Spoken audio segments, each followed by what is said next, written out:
E aí, tudo certo? Já parou para pensar como é que o dinheiro consegue, sei lá, se multiplicar sozinho? Pois é, hoje, com a ajuda do nosso guia, o professor Márcio, a gente vai desvendar um dos conceitos financeiros mais poderosos que existem, os juros. Vamos nessa? Então, a grande pergunta que guia a nossa jornada é essa, né? Como é que o dinheiro cresce de verdade? A resposta, olha, ela está em alguns pilares essenciais que a gente vai descobrir passo a passo. Bom, e para a gente entender esse crescimento todo, a gente precisa começar do começo, claro. E o primeiro tijolinho dessa construção, a base de tudo, é o capital. Sem ele, simplesmente não tem jogo. Certo. Mas o que é esse tal de capital? Pensa nele como um valor inicial, a semente de tudo. É aquela grana que é aplicada em alguma operação financeira.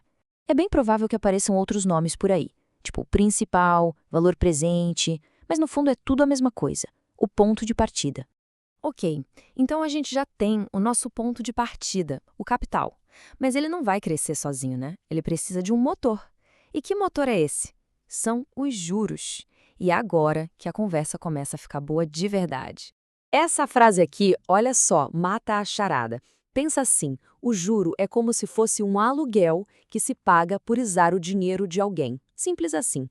Quem empresta o dinheiro recebe uma recompensa por ter ficado um tempo sem ele. É um conceito bem direto, né? E é aqui que a gente precisa prestar atenção, porque tem uma divisão importante.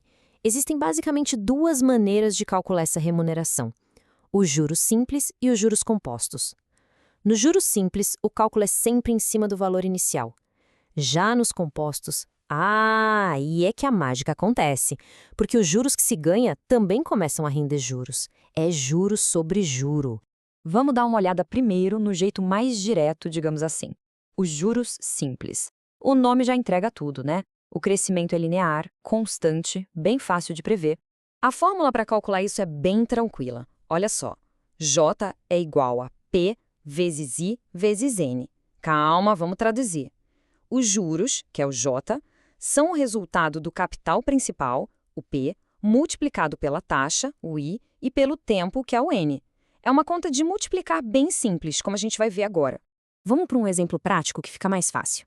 Imagina aí, um capital de R$ 100 a uma taxa de 6% ao mês durante 5 meses.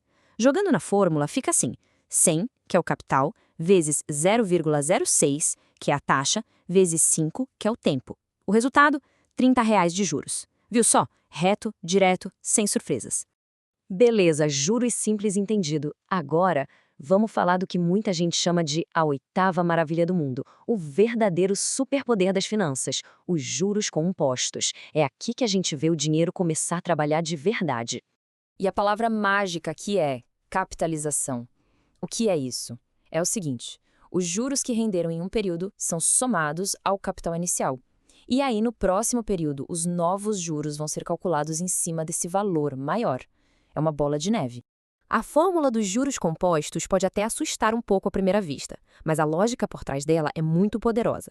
Basicamente, o montante final vai depender do capital principal, da taxa e, o mais importante, do tempo. Aquele número pequeno lá em cima, o expoente, é onde o milagre acontece. Ele potencializa o efeito do tempo.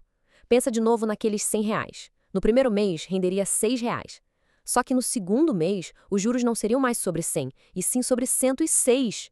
Pode parecer pouco, mas com o passar dos anos, essa bola de neve fica gigante. Então, depois que todo esse processo de acumular juros acontece, não importa se for de forma simples ou composta, a gente chega no resultado final da nossa jornada, que é o montante.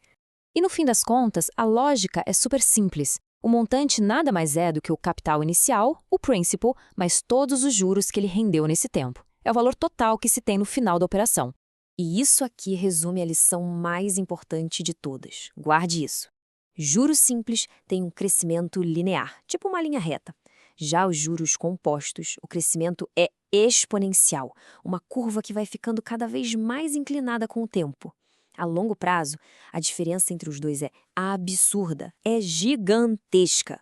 E agora, com esse conhecimento em mãos, a pergunta que fica é: como usar esse poder a seu favor, né? Entender de verdade a diferença entre um crescimento reto e um crescimento que acelera pode, sem exagero, mudar completamente a vida financeira de alguém. E é com essa reflexão que a gente fecha a nossa conversa de hoje, que foi toda baseada no material do professor Márcio Pfeffer Jaworski.